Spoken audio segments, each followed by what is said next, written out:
All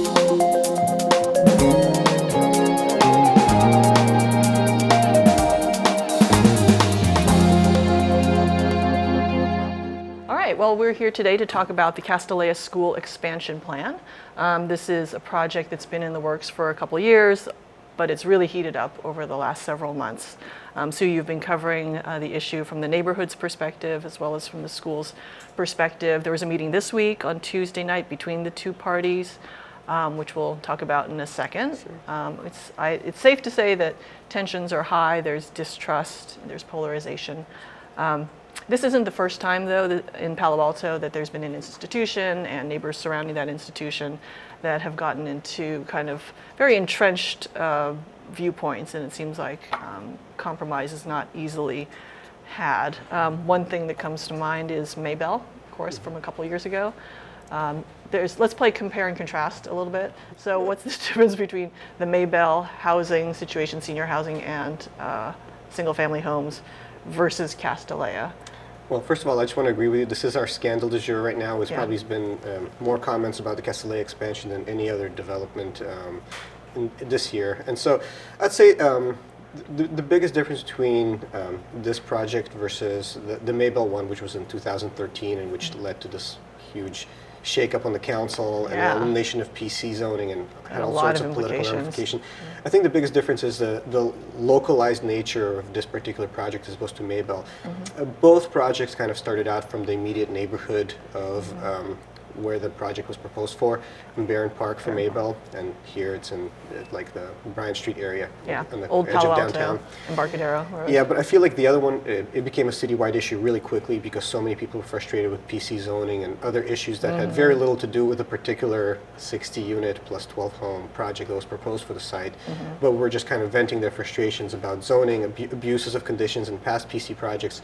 I feel like this one has much more to do with the actual project itself, and the opposition, while significant, I haven't seen it spread to kind of other neighborhoods to the same extent. It's hard for me to envision at this point, although that may change, that this project will lead to political upheavals. And, a referendum. And I might bite my tongue in a year or so, but yeah, I think that's one main difference. Yeah. One of the similarities is traffic concerns. Both the neighbors in the Castilleja area as well as Barron Park for Maybell were concerned about the additional cars on the roads that causing hazards, actually in both cases for bicyclists, because one was a bike to school route and Bryant is a bike boulevard. Bike boulevard, kids do take that. And there's other similarities as well, like the vocabulary being used. Quality of life, you hear that word thrown around a lot, and here it's actually part of the acronym of the opposition group. The PNQL now. Yeah. Pinkle now, Punkle now, however you pronounce it. But neighborhood quality of life now. Yeah, we'll debate that off camera, how to pronounce that acronym. But in the Maybell case, of course, that was also a big thing. Like, people were talking about quality of life, people were talking about traffic. So there's parallels. People were talking about the fact that the council isn't listening to them, that the applicant hasn't had sufficient outreach, that they became aware of the project way too late in the game. There needs to be a reset button. All these things we heard in Maybell, all these things we're hearing now with Castilleja. There is, in general, I think, a habit for residents, humans, to not be paying attention to city affairs until it's facing them, square in the face. I remember covering the downtown north traffic barriers. It was a traffic calming project in which barriers were installed in the streets. There was a group of residents who were working on that, and then they were reaching out to the whole neighborhood. The whole neighborhood didn't really realize what was going on until the barriers were up. And then they were very surprised and wondering, how did this happen? This is actually interesting because I think that despite the acrimony, this project is, the attention to this project is coming a little bit earlier in the process. Yeah, I don't know about the comparisons, but I certainly know that when it comes to even in neighborhood meetings, I've seen this type of thing happen. There have been arguments about, I've gone to like Midtown Residents Association annual meetings, and there'll be a handful of people who will come in and say, well, I didn't know that you wanted to put that bathroom in at Hoover Park, or something like that. And they said, what do you mean? We've been sending things out for 3 years. We've had meetings about this. but people will insist that they were not included in the process. I don't know if they just saw the newsletters and threw them in the dumpster, or what the situation was, or suddenly they just wake up at the last minute. Yeah, communication. People are leading busy lives. Communication is very difficult. It's almost like you need to over-communicate by 5 times, the frequency that you think that you really need to in order to get everyone to pay attention. Now, I don't know about the other situations, but in this one we have, first of all, sort of a built-in mistrust that started years ago. It started after Castilleja had gotten approval from the city for its conditional use permit in 2000, and that was supposed to cap the number of students at 415. Almost immediately after that, they went over that, and they kept sort of ratcheting that up every year. And it wasn't until 2012, we have to make a distinction here, I think it's very important, that was a past administration who kind of did that sort of subterfuge to the community. And people were seeing more traffic. The school used to, it was, I think, around 1998, 1999. Prior to that, they had dormitories on campus. So the girls lived on campus. Then they became a commuter school. And so that really changed the whole dynamic of traffic and parking in the neighborhood as well. Yeah. So in 2012, you had the current head of school, Nancy Kaufman, went to the city and said, excuse me, we've basically violated our conditional use permit. And what came out of that was that they ended up paying, I think it was about $265,000 in fines. They put into place a robust traffic management program, things of that nature, and they were supposed to start reducing by about 5 or 6 students a year the number of students to get back to the 415. In the meantime, the city said, okay, if you want to go up above that, you have to submit a new CUP. So that's what they've been doing, and that's kind of what started this whole fight now. Plan. Yeah. So let's just jump right into the key problem that's being debated, which is the garage. There's an underground garage proposed. On the one hand, Castilleja administrators say that the idea of a garage has been kicked around since 1999. Right. I think conceptually people say, hey, an underground garage, the parking won't be on my street, that sounds great. The sticking point appears to be where the entrance and exit is, and what will that do to traffic patterns. Initially it was proposed for being on Embarcadero Road. The city's looked at that. City rejected that. Said it wouldn't be possible. So then it moved over to Emerson Street, which some residents say, much to their surprise, it's ended up on Emerson, where Melville intersects with that. Right. Yeah. Well, what happened in that case is that it was, I guess there was a traffic analysis on Embarcadero Road. There was an analysis done in May 2016, and then when it became clear that the city said you can't do anything, Castilleja submitted as part of their CUP, they submitted a proposal that flipped the entrance so that you had entrance onto Bryant and an exit onto Emerson.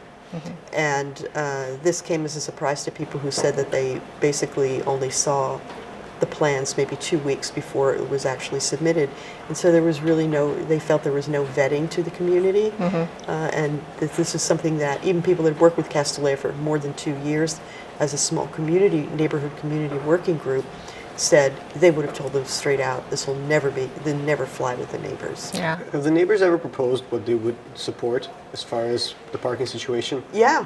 They have said off-site parking, get a lot somewhere and bring in, basically shuttle in people, or move your campus. That's the other thing. Split the campus because they have middle school and high school. Well, move your campus is kind of unrealistic. Yeah, not move, but add on another campus. Yeah, add another campus. Or in some people, no, they are saying. I mean, not that this is just realistic, but they're saying just move, to some other place, another parcel where you can do everything that's big enough to do everything you want to do. Castilleja's been there for 110 years, though. It's like, right? Can't Castilleja tell the neighbors the same thing? I mean, it doesn't seem like that's a constructive way to go forward.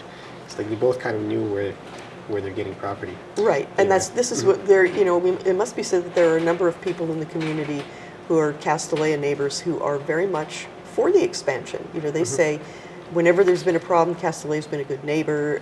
It's provides some open space, and some trees and so on and so forth.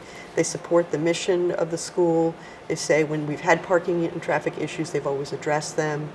So they don't see the 20 minutes. They say the 20 minutes of peak hours of dropping off and so on and so forth. It's not a problem for them, and they think that it's ridiculous.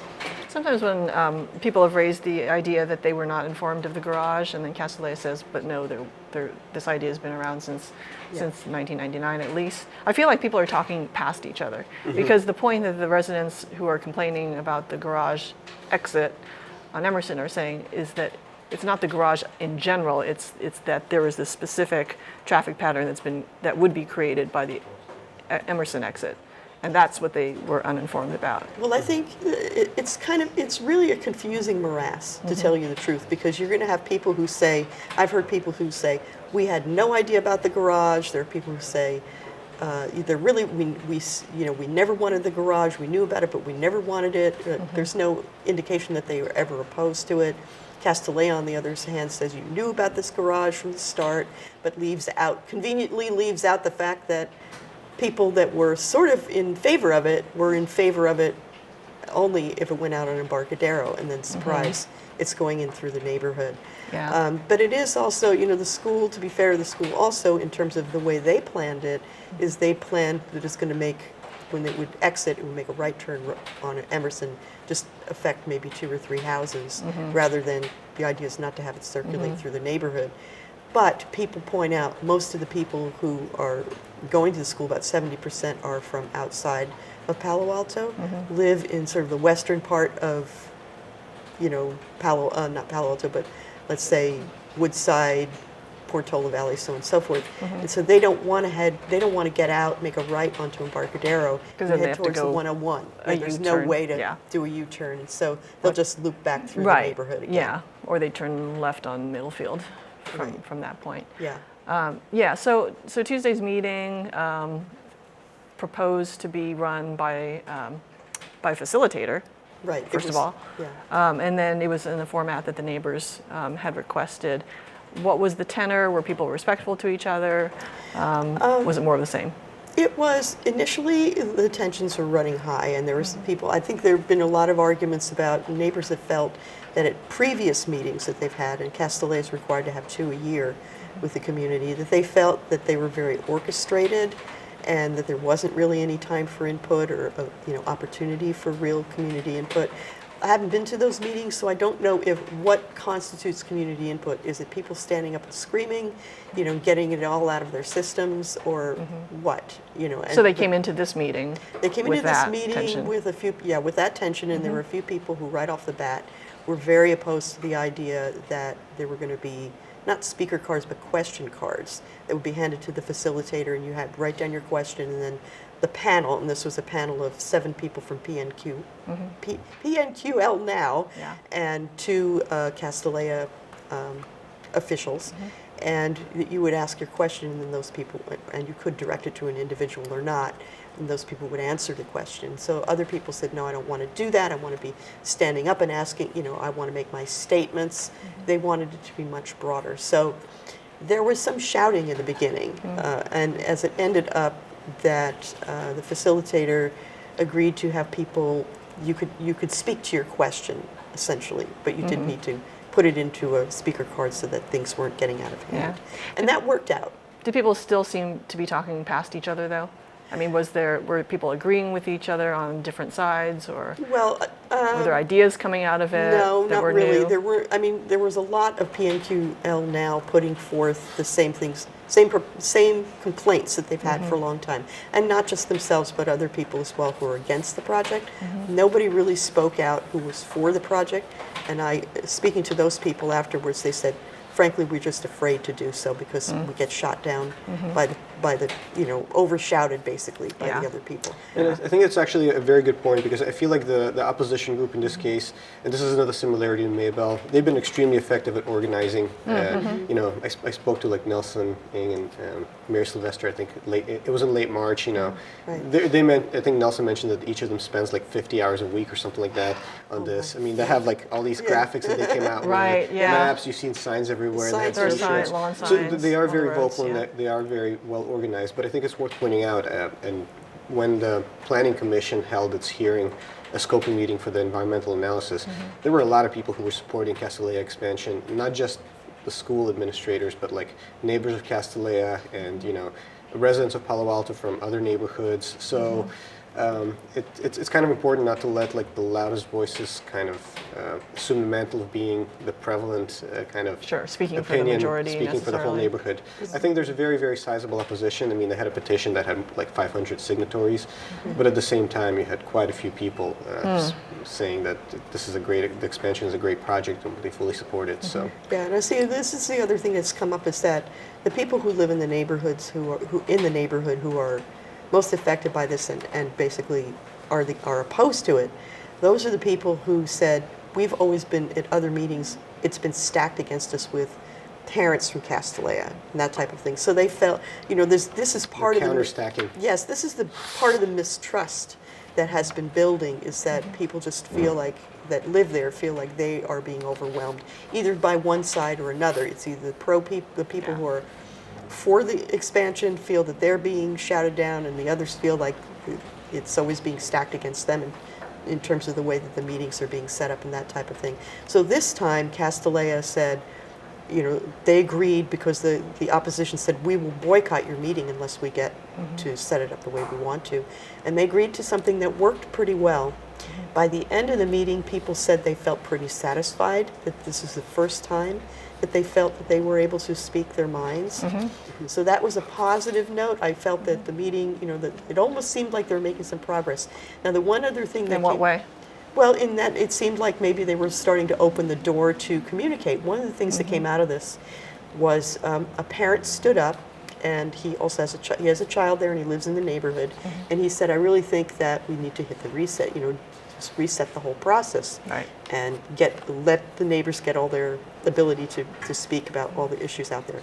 But what happened is that the definition of reset is kind of very different. In the school, you know, afterwards I talked to the school, and they said, we're not going to do any kind of reset that means that we have to go back to square one with the project. Yeah, from that perspective, it doesn't sound like anything's really came out of this meeting other than people were able to air their views, and there's still two different ideas of the path forward. Right. Just one group wants to do over, and one group wants to keep going.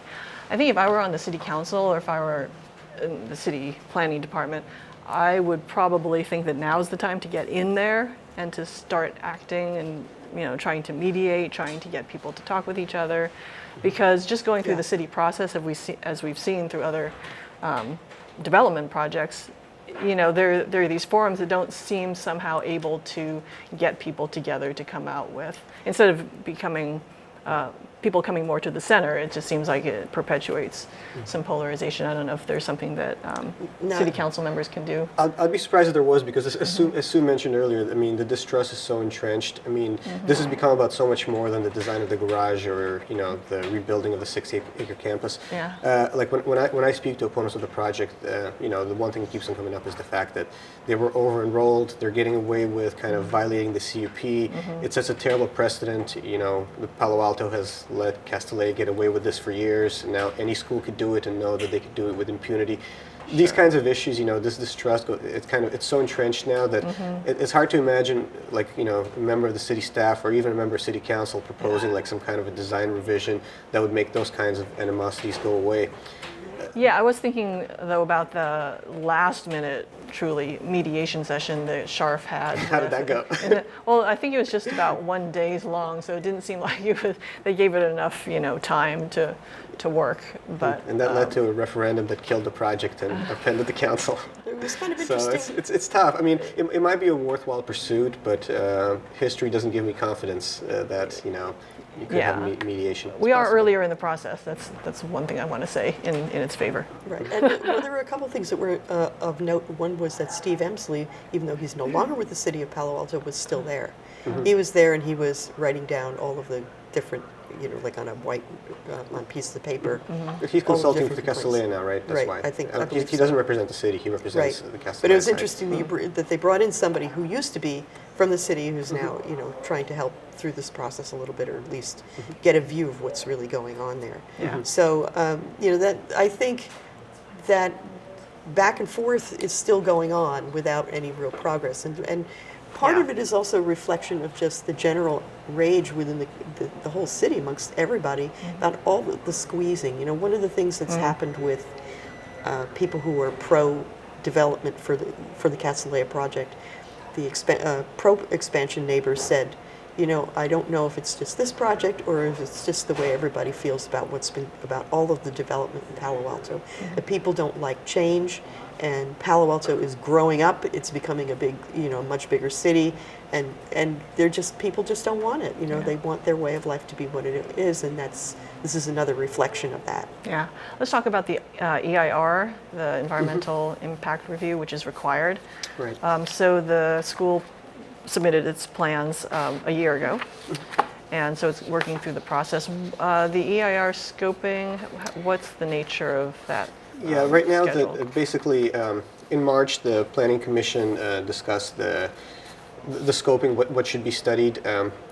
Basically, as part of this environmental analysis, they had a very long meeting with lots of comments. Both sides were presented, and you know, the commission had its own comments, which we can get into. There wasn't anything totally significant, but the long and the short of it, and now after the scoping is done, they're going to put together the actual EAR, and then it's expected to go to the city council in the fall or sometime later this year, and then that's when I start to see some really big, exciting meetings and hearings, and all of this is going to bubble forth. But this week, the city released the initial study, the kind of leading up to the EAR, which kind of details the big issues that the analysis will consider, and kind of the early kind of take on which issues could have potentially significant impacts that the EAR will need to address. So this is city staff looking at all the factors and then Yeah, it's mostly consultants estimate other do that, but yeah, consultants, staff is coordinating, but yeah, it's mostly consultants performing these EARs. Yeah. And so the things they're going to be focused on, of course, transportation and traffic is the biggest,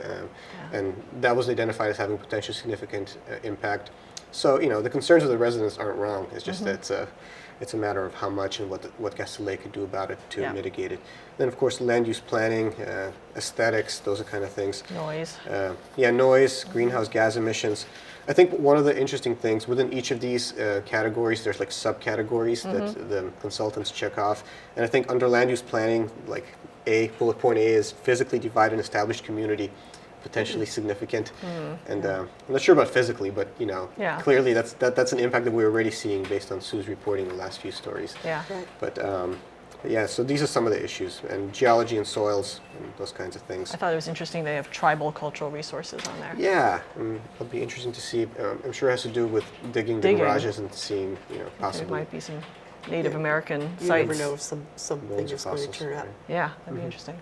So yeah, I look forward to the analysis when it comes out later in the year, I hope. Yeah, well, this is an issue that will continue to be with us, and we'll see if any city council member or anyone else steps forward, if they make progress somehow towards coming to an understanding of one another and compromise, possibly.